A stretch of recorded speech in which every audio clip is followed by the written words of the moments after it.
আজকে যে গল্পটা পড়ে শোনাবো সেইটির নাম হচ্ছে তৃষ্ণার্ত কাক। গরমকাল, চারিদিক নিস্তব্ধ। প্রচণ্ড গরমে নদী নালা সব শুকিয়ে গেছে।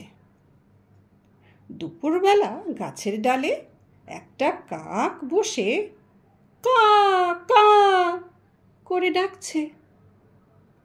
তার খুব জল পিপাসা পেয়েছে।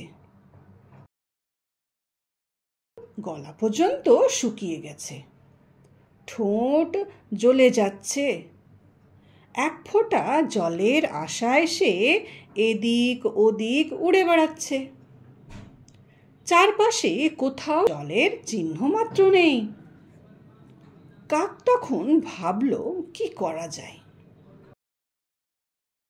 উফ, কি যে গরম পড়েছে!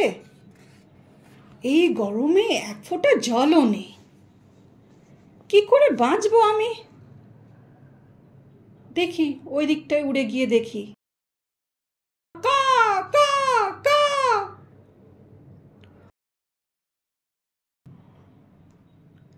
অবশেষে সে একটা বাড়ির সামনে এসে দেখতে পেল একটা কলসি পড়ে রয়েছে। খুব খুশি হয়ে অনেক আশা নিয়ে সে কলসির কাছে উড়ে গেল। কিন্তু হায় কপাল, জল যে কলসির অনেক নিচে,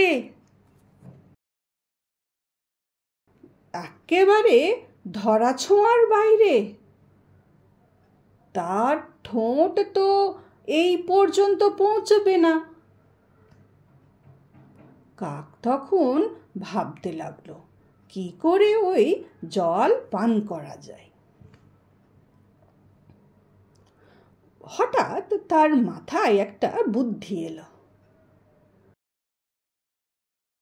কলসির চারপাশে অনেক পাথরের টুকরো পড়েছিল। সে একটা একটা করে পাথরের টুকরো ঠোঁটে নিয়ে কলসির মধ্যে ফেলতে লাগলো। অনেকগুলো পাথর ফেলার পর তলার জল ক্রমশ ওপরের দিকে উঠে এলো। কাক ভায়া পরম তৃপ্তিতে জল পান করে ফুরুত করে উড়ে গেল। কি সুন্দর গল্প বলো তো, খুব সুন্দর না? এই গল্পটা থেকে আমরা কি শিক্ষা পাই বলো তো? এই গল্পটা থেকে আমরা এটাই শিক্ষা পাই যে ইচ্ছে থাকলেই উপায় হয়।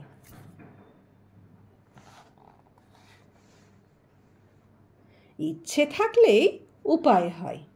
তার মানে যদি আমার ইচ্ছে থাকে আমি এই কাজটা করব, তাহলে কিন্তু আমি যেভাবেই হোক একটা উপায় লাগিয়ে অবশ্যই করতে পারবো, তাই তো? ঠিক যেমন কাক, ওর জল তেষ্টা পেয়েছিল খুব, আর ও জলটা খেতে চাইছিল। তখন ও কি করলো? কাকড়গুলো খুঁজে খুঁজে ওই কলসির ভিতরে ভরতে লাগলো। তাতে কি হলো? জলটা উপরে চলে এলো, আর তখন সে আনন্দ সহিত তৃপ্তি করে জলটা খেয়ে ফুরুত করে উড়ে গেল, তাই তো? বাহ, কি সুন্দর কাজ করেছে না কাক ভাইয়া? তাহলে আমার এই গল্পটা যদি তোমাদের ভালো লেগে থাকে, আমার বন্ধুদের মধ্যেও শেয়ার করে দিও, ঠিক আছে? আর একটা আমাকে লাইক দিতে ভুলবে না কিন্তু।